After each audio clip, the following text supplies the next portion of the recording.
Hello, Luke Michael Howard, clinical hypnotist and owner of Luke Hypnosis. And today I'm joined by a very special guest. One of my clients called Kristen is joining us today. How you doing, Kristen? Good, how are you? Doing very well, thank you. So, hey, why did you come to see me? I wasn't actually my idea. My boyfriend, he wanted to quit smoking. He's very gimmicky though, like he's a guy who gets stuff online all the time. And he Yeah, offered it to me as a gift, which I thought was funny. But I excellent. accepted. And you accepted. And I'm curious, how's your boyfriend doing now with the He's smoking? he's had more success, I would say, because he wanted to quit smoking and he's done it cold turkey, not even looked back. Maybe had two weak moments, but I won't give him those. But Yeah, he's been doing really well. and we did a session a few months ago, me and your boyfriend, and he's doing well, yeah. Yeah, like no hiccups, which is Okay, very not like him. that's amazing. That's great. I'm happy to hear. Give him my best. So why did you originally book with me? What was the issue? Well, I feel like in the last I would say even pre-COVID that I've taken on some habits. I'm a habitual person. Normally they're not negative. And then I've taken on some habits that have sort of manifested in my life and made me feel negative in a way about myself. So what I really wanted to address was like eradicating a certain, something from my life to feel like I had some success in doing so, like in overcoming something. So I Okay. felt like smoking is definitely there, but when I approached you, it was definitely there was a couple other things lingering. If you feel comfortable, and if you don't, I can cut this out. But if you, what was the specific issue we worked on? Specific issue was drinking. Definitely took it on a lot more when during COVID. It's more Yeah. fun to play with the kids with wine, things like that, where you're making excuses and fun stuff. So I was having a good time, but it was Yeah. negatively affecting my health and All right. definitely my productivity. Yeah. Okay. And so we did one session, right? Let's put the cards on Right. the table. We did one session. We booked three. We got some more in the bank if you ever need them. But we did one session, and your presenting issue was you were drinking, and you wanted to stop. Is that right? I wanted to stop and I wanted to be able to self-regulate, which I thought was maybe going to be a bone of contention between us that it would be stopping altogether, or I just wanted to be able to be sure that I was in control of what I was doing. Got you. And it's been what's it been a couple of months? It's been yeah, and it started before Christmas, which I thought was going to be tough. Yeah, so for a lot of people, right, like full disclosure, it's like mid-February right now. We did a session, our only session before Christmas, which for most people is like a landmine, right? Because most people Oh will yeah. party over Christmas, they'll drink too much, eat too much. I know that was a concern for you. So, like, what had you tried in the past to stop drinking before you and I had met, or regulate your drinking? I'm not even going to say in the last 2 years that I have really put any genuine effort into it. The way that a Kristen Ferguson would put effort into something. Like behind other things, I would put so much more effort. This was like an easy excuse for me. So it was fun. And I didn't feel like I was really damaging anything except my health and my productivity. In the end, it was damaging my self-esteem. Wasn't hurtful really to anyone else. Here and there, maybe it was. But I would say like so other people telling you have a problem drinking, that wasn't really happening to me. But myself telling myself that was happening on a regular basis. So I think I was like negative self-talk that was developing inside of me because I know the habit is bad. And I do have like my mom was drinking in her last year of life very heavily. And I really felt like it was a detriment to spending more time with her before she passed away. So I wanted to be sure that I wasn't falling into a hole of that kind of thing because I'm like, oh, feelings of abandonment after that, right? So I wanted to Sure. just be in self control. We do a lot of boating, we do a lot of fun stuff every weekend. And I just want to make sure that it's not the drinking that I'm doing, it's the fun stuff that I'm doing and enjoying it, remembering it. Yeah. Yeah, because a lot of people think, right, like, oh, I drink and I do fun stuff. I smoke and I do fun stuff. Still Yeah. want to do the fun stuff, just don't want to do the drinking or the smoking. But a lot of my clients, they come in like, I think they're so locked together, Luke. I don't know if I can do fun stuff and not drink. Luke, I don't know if I could do fun stuff and not smoke. So have you been able to do fun stuff since you regulated your drinking? Absolutely. Absolutely. Absolutely. And I've really only had drinks twice. I was trying to go a period of time, if you remember. Yeah. And then I I went that period of time, went a little longer because I was impressing myself. Yeah. And then New Year's, I had a couple cocktails, didn't even phase me to get tipsy at all. And then on Valentine's Day, Cody and I had a couple glasses of wine with dinner. That's All the right. only two times. So let me get this right. It's been about 2 months, give or take. Tell me, remind me, and remind people, let the people know for the first time I'm watching this. How often were you drinking before we I, met, we worked together? if you counted a drink, like if I was to say, I would definitely have had probably a drink a day, but I would go even further to say that, like, we're talking about, like, you don't open a bottle of wine and have a glass, right? So it would be Yeah. like a bottle of wine, and it's not. I'm Italian, and it's still no excuse. All So it right. was just So getting. I would say five days a week would average average, five right? days a week. Like Yeah, yeah. And everyone underestimates, not just you. But all right, so let's say that's give or take 60, that's just one glass, 60 drinks, about 2 months, right? So in yeah, 2 months, on average, you would have averaged about 60 drinks, give or take. How many wow. times have you drank in the last 2 months? I split a bottle of wine with Cody on Valentine's Day, and on New Year's, we did some schnapps. We had some schnapps shots. So I would say I've had a half dozen drinks in So what, two instead of months? 60, you did six. Instead of 5 days a week, which I know it's more, Right, it's only been 2 days. And those 2 days right, were Valentine's Day, I think you're allowed. And New Year's. If you're going to drink anytime, I think you're allowed on those 2 times. That's right. that's that's amazing. And I had a great time, and I didn't wake up the next day and be hurting or anything. So I felt good about that, and I feel good about that every day. Yeah. Now, in the past, if it was Valentine's Day or New Year's Eve or another time and you had one drink, what was the pattern then? Would you have just stopped? Oh, I No, know I'm my not a one limit. drink. What's that? One drink isn't really that doesn't really happen unless it's moonshine. No, I wouldn't have done that. And I kind of felt like that was excess too, that not being able to just have one drink, sit down and have a cocktail with a girl and go off and do the rest of your day, that wasn't really happening. One, and then it was one leads to another.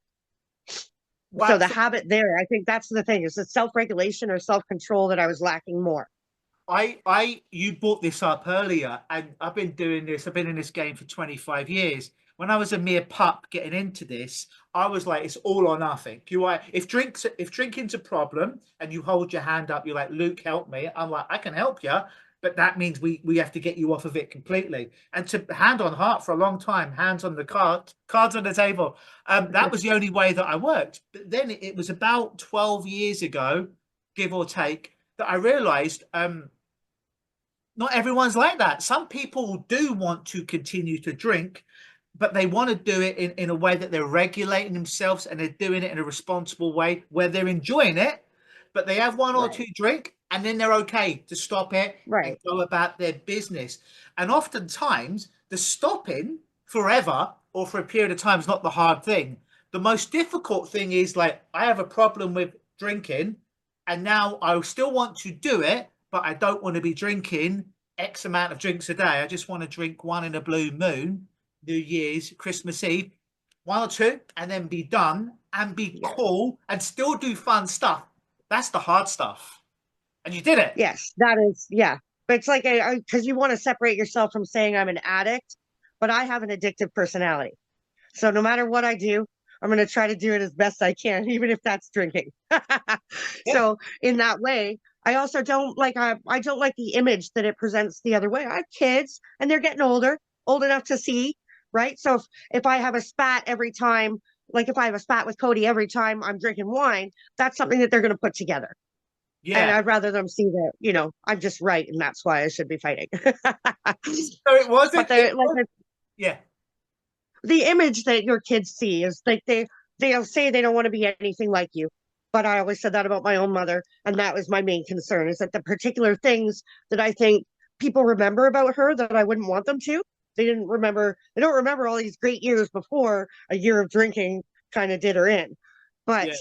I look at that and I think that's really negative because she was such a great lady otherwise, right? So that's not how I want my kids looking at me or how I want them Yeah. seeing a coping mechanism in their own future. So that's It's beautiful. just You not tapped being. into something that was bigger than you. It wasn't just about, you know what, I don't like to wake up with a hangover every day. It wasn't just about that. It was, I'm a mother and I know issues that I had with my own mother in the past, and I want to be a good role model so my kids can love, Definitely. respect, and emulate me on some level.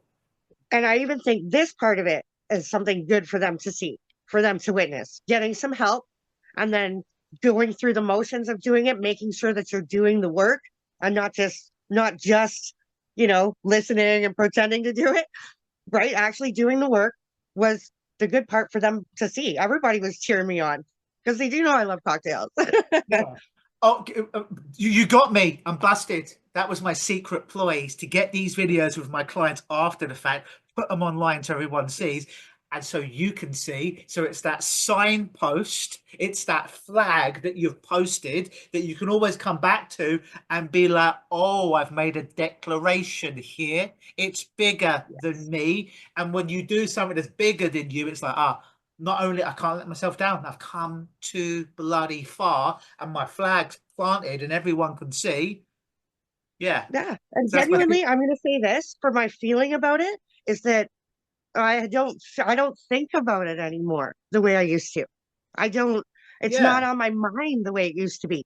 Like what yeah. when can I yeah, or like well how can I escape from this moment that's like so terrible in my life? I'm just the outlook on things is a lot more positive. I don't know what you did to me, but it's I feel different.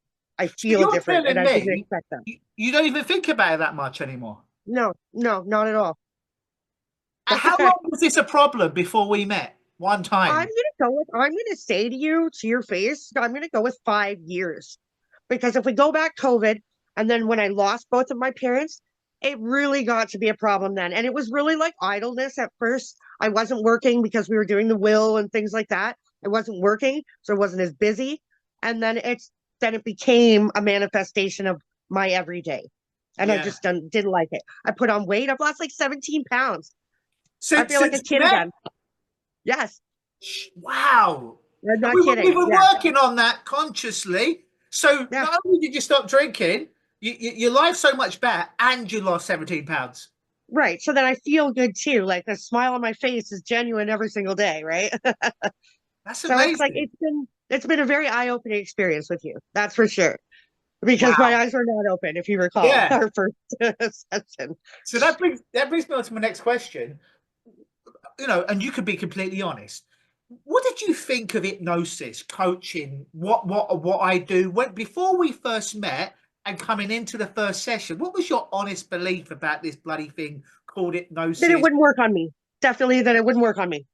That I'm like immune to it somehow. You know what I mean? Yeah, Like, and I like um because Cody and I are different people, his approach to everything is this quick fix. Always this quick fix.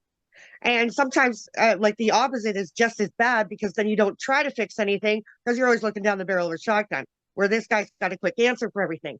But he had done the research when he presented it to me. It seemed worth a shot, right? No, this many people can't attest to it and be so like into it if it doesn't work. So I'll give it a try. But even when we were first together, I felt like I had a bit of a block, like a mental block to what we were doing. And yeah. then now I forgot how to use my imagination. Now, when I'm doing the little things, I'm like, oh, wow. Like it You works for me. forgot to use your imagination. Your imagination was using you for a while, Yeah. telling you had an addiction. And then you got control of your imagination again, and now Yeah. you're using And it in it's a neat. way. And it's what? It's really neat. I just like the Yeah. first time I did your orange liquid.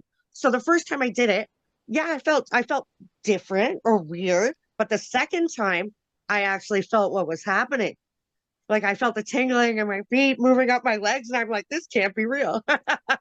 But it was Yeah. working because I was immersing myself in it. Immersing yourself into it. And oftentimes people figure, oh, you're either hypnotizable or you're not. Well, what we know is everyone's hypnotizable. And if you've got a habit or an addiction, you're being hypnotized by your habit or addiction daily. But Exactly. you're not controlling it, it's controlling you. So oftentimes my job is about de-hypnotizing you, about breaking down those barriers so you see the problem for what it is, which is I'm over drinking, I don't want to do it anymore. But also in hypnosis, there's a thing that we say there are people that are good responders, people that are not good responders. Stage show would be an example. I hypnotize someone on stage and I say, your feet are stuck to the ground and you're going to sing like Madonna. One, two, three, eyes open.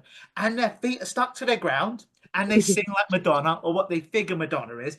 Now, that's their experience in that moment, right? And that would be a high responder. To someone else, it was like they can move their feet and they don't sing like Madonna. But the thing is, even if you're given a suggestion like, oh, your feet are stuck and they're not stuck, and you're going to sing like Madonna and you don't sing like Madonna, just because you didn't respond well the first time, it's like going to the gym and started trying to bicep curl 50 pounds. Oh, it's too hard. I'm not good at this. No, because it's too bloody heavy. So you bicep curl 10 pounds for 5 reps and 10 pounds for 15 reps. But to say you can get better with practice, it's a bit like I do jujitsu and MMA. And I sucked when I started. Maybe I still suck on levels now, right? But I got a little bit better every time I kept showing up. And I got a little bit better, a little bit better, a little bit better. So this guy here can beat the guy who started 2 and a bit years ago. Like this version of you can kick the other version of you's ass. Right. And I'll say this too, like Cody's experience was so right away. And I'm not going to say mine wasn't, but his experience was so he was a good responder Yeah. that um I was I was quite sure that I like we don't have the same mindset. And I just underestimated the power of letting you in. How about that? Yeah. Right? Like just giving it a chance. And actually, like when I was an athlete, we did a lot of like mental training, things that you were visualizing, and those things did work. So Yeah. calling on that, I'm like, if I had success with that, then I can have success with this. It's just hard to fathom a non-invasive procedure to assist you so effectively, As right? my Without pills, without needles, without yeah. lasers, right? My It's cat amazing. my cat showing No, approval by sticking up his towel. He's making a cameo. yes. So, full disclosure, I feel comfortable saying this because you mentioned him a few times. I saw your boyfriend, Cody, for stopping smoking. And you and I, before I take on any new client, I have a chat on the phone and call a screening call. So, you and I are on the phone, for, not, I don't know, we're halfway into the call, or maybe we get to the end. I didn't even realize that your relationship with Cody, or that you knew him or whatever. And I was seeing him later on that day, and it wasn't until we got to the end of the call, like, oh, you know my boyfriend, he's coming to see you. I'm like, who? It's Cody. I'm like, oh, and I didn't even realize to the end that I was already seeing him, and Cody came in for one of 3 sessions, stopped smoking in one session, so he's still got some on the back burner if he needs it, but he's doing well. But yeah, different people respond differently, right? When Um, I use the reinforcement a lot more than he does. Say So that I again. use the little reinforcement techniques a Oh, lot more than okay. he does. Yeah, But I use those for, it's not for the boosting of what I've already done. It's actually for the feeling that it gives me a sense of empowerment, yeah, like a relaxation before I go to sleep. So I'm using those things where he's not using those tools, but he's like, he got what he wanted, and that's cool. So it's like, it's just a different experience for different people. totally. And no two people, even people that are together, will experience hypnosis the same. Some Yeah. people, it's bang, your feet are stuck. You're no longer a smoker. You're no longer, and that's their reality. That truly is their reality. For other people, they need some more reinforcement. They need some more Mhm. words. They need some more visualization, harnessing the imagination, letting go of stuff. So even if Yeah. I work with 10 people and they're all called Kristen and they were all former wrestlers and they all live in the country, right? And they were all over drinking and they want to stop, I'd have to treat all 10 of them, all 10 Christians, completely different because they've got 10 different sets of reasons as to why they are stuck in over drinking. So just like your Exactly. fun is different, so is your trauma, for want of a better word, your habit, your behavior. So everyone needs to be worked with differently. And not no two people have the same experience in hypnosis. So your experience and success with hypnosis is very different to your Yeah. boyfriend, Cody, but you both had success, which is amazing. How would you describe your experience with me?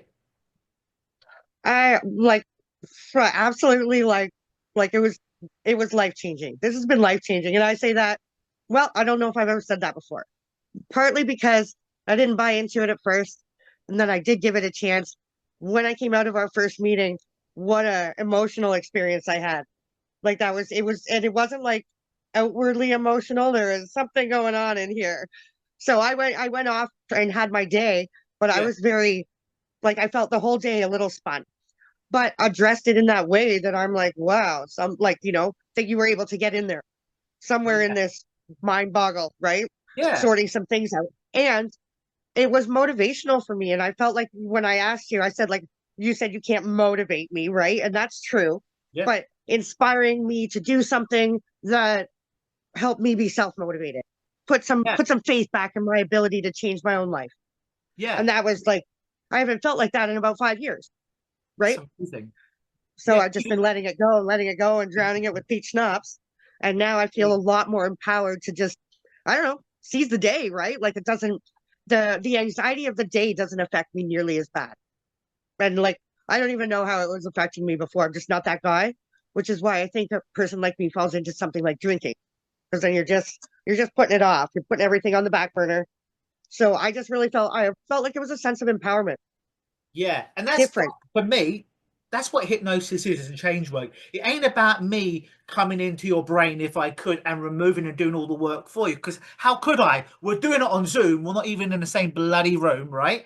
And Right. it's like a trainer, like wanting the trainer to lift the weights, to do the diet, to do the cardio, and he does it all. But you expect that you're going to get in perfect shape by watching. No, you have to do the Right. work.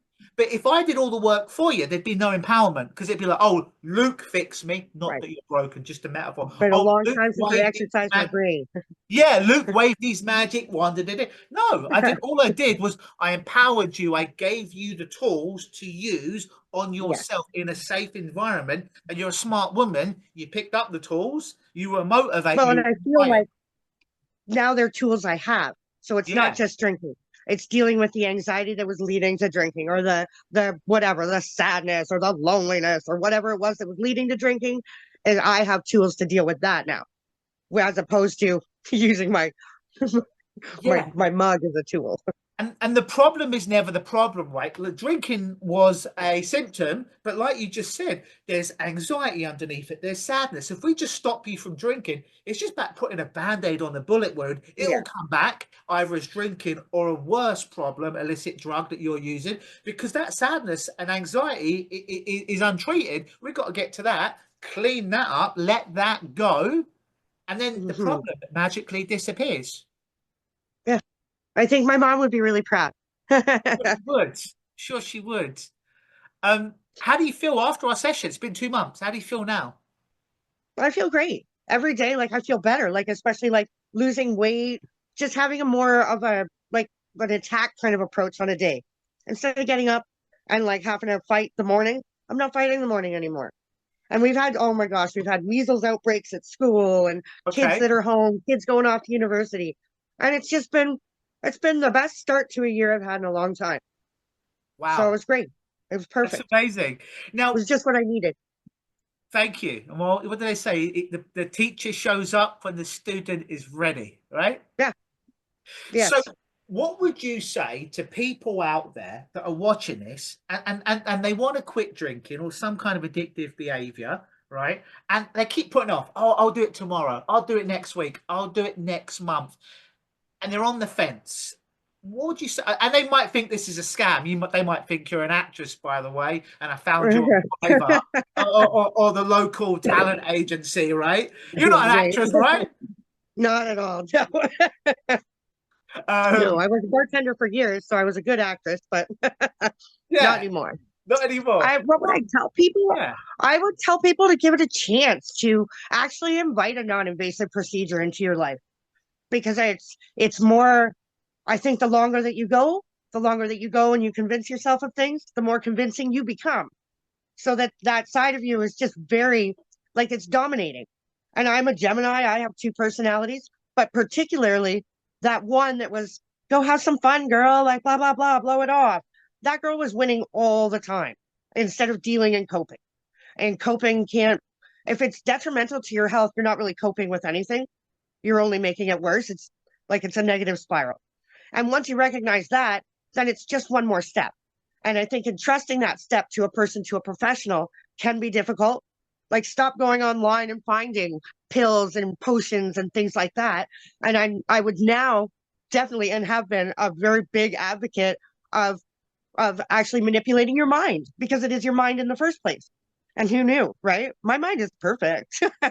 But when you realize that it's your mind that's doing it to you, then it might be your mind that is where the fix comes from. For people that are scared of this thing called hypnosis, for these people that are scared of a British man with a beard with lots of tattoos and colourful language and speaks really fast, for those people, oh my god, he's going to control my mind, even though it's only over Zoom. He's going to get me to do weird stuff. He's going to be mean and horrible to me. To No, those people, what would you say to those people with I rose? would say put the ridiculousness aside, because if you're going to trust a pill you get in the mail, then why wouldn't you trust somebody sitting right in front of you? And it does take, it's more than trust. It's that you have to you have to let go and let that. I have to, and that's the next step though. The first step would be accepting that there is a person that's capable of doing this to me without touching me, without feeding me something, without a prescription. And that was amazing for me. Especially like I'm just not a pill person, I'm not a quick fix person. Yeah, So if somebody's looking for a way to improve themselves, that which is what I think we're all looking for. Quitting things is one thing, but the feeling of self-improvement, the feeling of doing it myself, that you gave me what I needed to do it on my own. And that yeah, was special. Like yeah. I wouldn't, you don't want to lean on something or get hooked on something else just to fix one thing. Oh, And for if sure. anything, the only thing I'm really hooked on is warm orange liquid and Yeah, right. So feeling good can be addictive too. and And that's people good. would find that. Feeling good can be addictive too. And what would you say is or was the most important thing about us working together that's helped you with your success with regulating My drinking? that actually the success itself that I felt like somewhere inside of me as a person, I have many successes in my history, but not having one in a long time maybe made I'm down on myself more than anybody's down on me. That Yeah, the negative self-talk that's inside me had to stop. And the only way for it to stop was me to show myself that I was capable of doing something. And I really think this was the best way. I hate to say Cody's right because, it's just, I won't it's tell not him. good. But he was right. He was right in choosing this. And it has been literally like we've been together. It was our 10-year anniversary this year. And like as 10 years, you fester with a person. There are problems that you all have, right? Everybody does. But between us, this has been the brightest, you know, like I said, brightest new year that we've had together because we both were doing something successful separately, but by the same mechanism. So we have this, we can share this experience with each other, but and our outcome is similar with the success, but we have different feelings and emotions towards it. And it has been life changing. It has. Oh, And at 43, you're life changing. but it can change at any time. Before we wrap it up, anything else you want to say? Anything I forgot to ask you? Anything you wish that I asked you that I didn't? No, I would just, if anybody's going to watch this, I would tell them to do it. I would tell them not to be afraid of the guy with the accent and the beard. And like, yeah, you're aggressive, but you don't have time to be non-aggressive. Your time is valuable, and people need to respect that. And I respect that because I just wanted to get better. So if you want to get better, if you want to feel better, then I would do this. And I've been advocating it all over. People So think I'm crazy. a little bit of crazy is good. So we got the boyfriend offer cigarettes in one session, and we got you only drinking two times in the last 2 months on two special occasions, Valentine's Day and New Year's, instead of 60 drinks that you would have done in that normal time. In a week, You're yeah, happy, and you lost 17 pounds. I'd say that was a job well 17 done. pounds. I'm just happy. Amazing. Well, Kristen, thank you so much for your time. Lovely catching up with you. Don't be a stranger. Pleasure's been all mine. Let me know in the future how you're doing. Thank you so much. That's I been will for sure. Kristen. I've been Luke Michael Howard, clinical hypnotist and owner of Luke Hypnosis. Always believe.